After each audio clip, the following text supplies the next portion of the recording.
beg your pardon. I never promised you a rose garden along with the sunshine. There's gotta be a little rain sometime. My name's Cara, I'm your host for Tuesdays on the Pagan Perspective, and this week we're talking about suffering.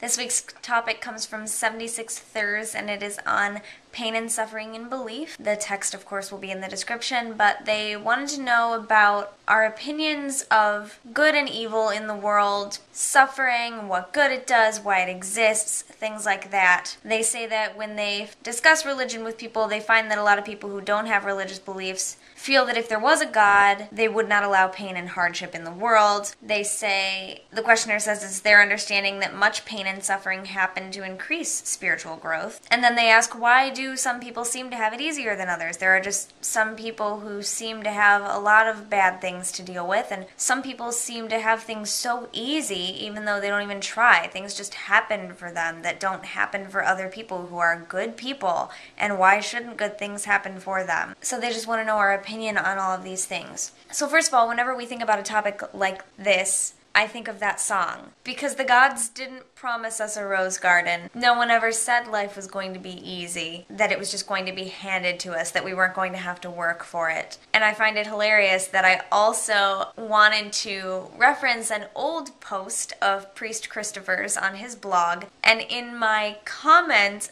on his blog post, I also referenced that song, and I had totally forgotten about it until I just looked at the link, and I was like, wow, I'm really predictable to myself. So last year, Chris made a blog post responding to the question of Epicurus's. Someone had asked him this in relation to his relationship with the Greek gods specifically. So he was answering it in his blog post from a polytheistic point of view. When I first learned this quote in my ancient philosophy class, I felt that it was only meant to be applied to a monotheistic view. So Chris is looking at it from a polytheistic view. I always thought of it as monotheism, but it really applies in multiple ways. And so if you don't know the quote I mean, I'll read it here for you. It is God willing to prevent evil but not able? Then he is not omnipotent. Is he able but not willing? Then he is malevolent. Is he both able and willing? Then whence cometh evil? Is he neither able nor willing? Then why call him God?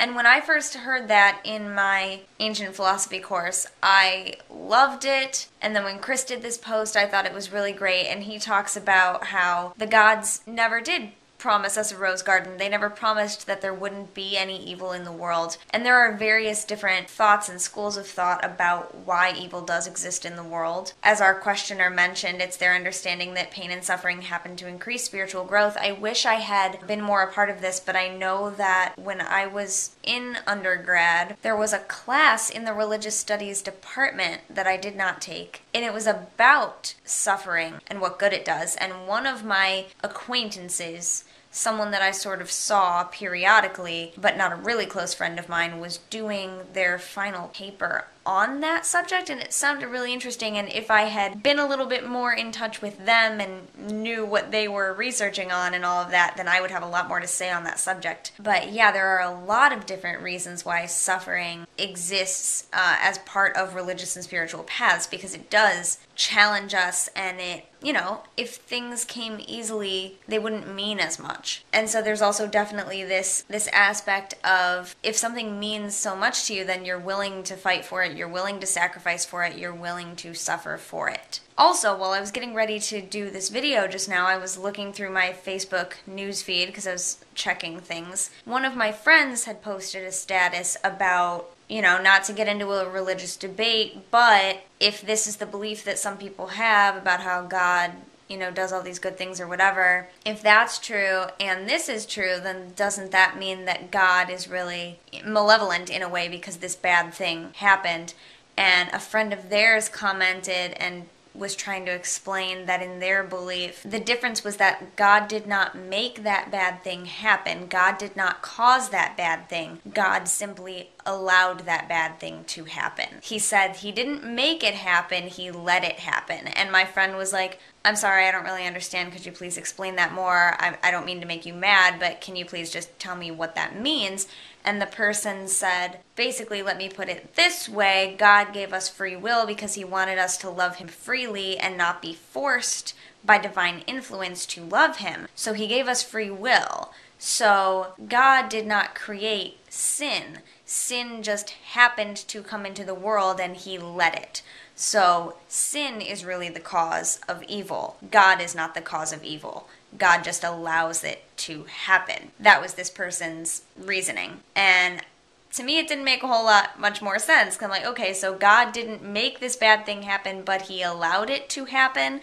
Still doesn't explain how some people believe in an all-powerful, all-good type being. But as I said, obviously in Chris's belief and in my belief, the gods never did promise us that there would be nothing hard to deal with. And then I kept scrolling down my newsfeed, and another one of my friends had posted this quote, which is attributed to Buddha, forgive their spelling, which is just about, one of the reasons why evil exists or is useful, because basically, as I usually put it in my own words, without the darkness, we cannot know the light. And so it's one of those things where we define by opposition. We know what good is because it is not evil. We know what evil is because it is not good. If there were no evil in the world, we wouldn't know what it means to be good. So that's certainly one use for it. I just thought that was so funny that I'm just scrolling down my newsfeed on Facebook, and these people that I don't even talk to all the time are posting things that are relevant to this topic. But then the last part of the topic is, why do people seem to have it easier than others? Although everyone has problems in life, there's no denying some people just have to deal with more than others. Some people work hard and don't accomplish what they intend to or want. And then there are some people who seem to be successful with little effort. Trust me, every time I hear of one of these stories of actors getting discovered when they're out walking their dog and they never had any aspiration to be an actor in their life, and someone comes up to them and they're like, you should be an actor, and they're like, okay, and now they're this big, awesome, famous actor and they're amazing at it. Of course I'm jealous of that. I'm like, because how fair is it to the people who want to be actors and try to be actors and they don't get that break, and you're just like, why does that happen? But, so I definitely get that, but I also just think that it's, I really do think that it's a matter of, well, several things, but for one thing, I think that people don't always notice the good things because we focus so much on the bad things, or the bad things seem so much worse. Like the days that I have bad days, it's because numerous little things went wrong in succession. And I'm like, why is everything going wrong right now? This is such a bad day. That happened this past week, and halfway through the day, I was at work, and halfway through the day, I stepped into the dish room and I said to our dishwasher, this morning has been ridiculously awful, and this got me down and this got me down, and I don't know why I'm getting so upset. Stop. It's stopping right now. The rest of the day is going to be good. And I made that decision, and it didn't happen right away. There was a little transition process, but I kept saying, I said, no, it's stopping now, guys. The rest of our day is going to be good. And then it was.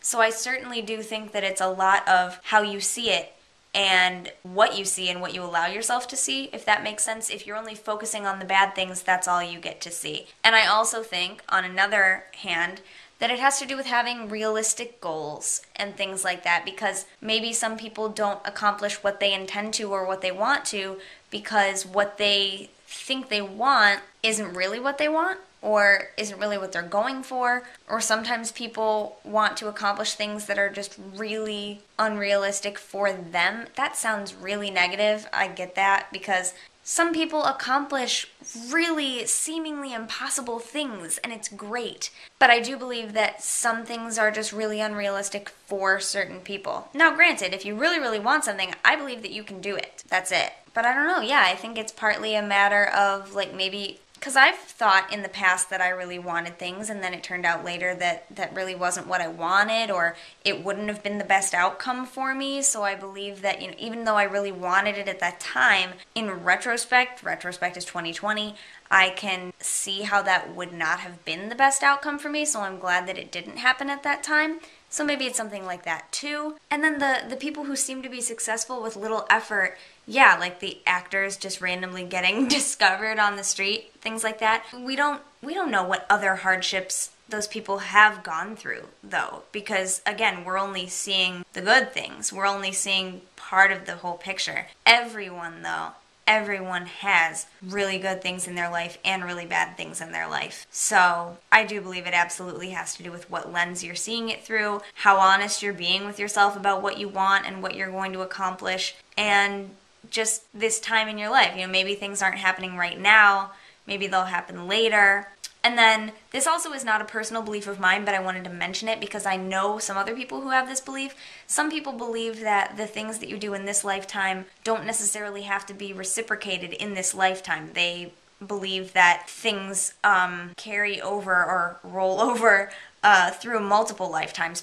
I believe in reincarnation, but I don't know that I believe that something that I do in this lifetime is going to come back and bite me in the butt in the next lifetime, Like, I don't think I'll get off scot-free for doing a bunch of bad things in this lifetime and I'll be punished in the next one down the line. But I do know some people who believe that even if you're a completely good person in this lifetime, some bad things that are happening to you now might be carryover from bad things that you did in a past life. Similarly, you should be good in this lifetime because if you do something bad, even if it doesn't come back to you this lifetime, you might be putting yourself in a bad position in your future lifetimes. Again, I'm not sure if that's something that I personally believe, but I do know people who believe that, so I wanted to address that as another possible just thought about this entire thing. So I think that's about all that I need to ramble on about for this week, and I will catch you guys later. It's really late. I'm going to go to bed, upload this in the morning right before work. My show opens this upcoming weekend, and it'll be running for a couple weekends,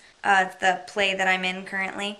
I'll show you a picture. So yeah, thank you very much for watching. I'll see you next time, and until then, don't forget to be awesome, blessed be, and goodbye.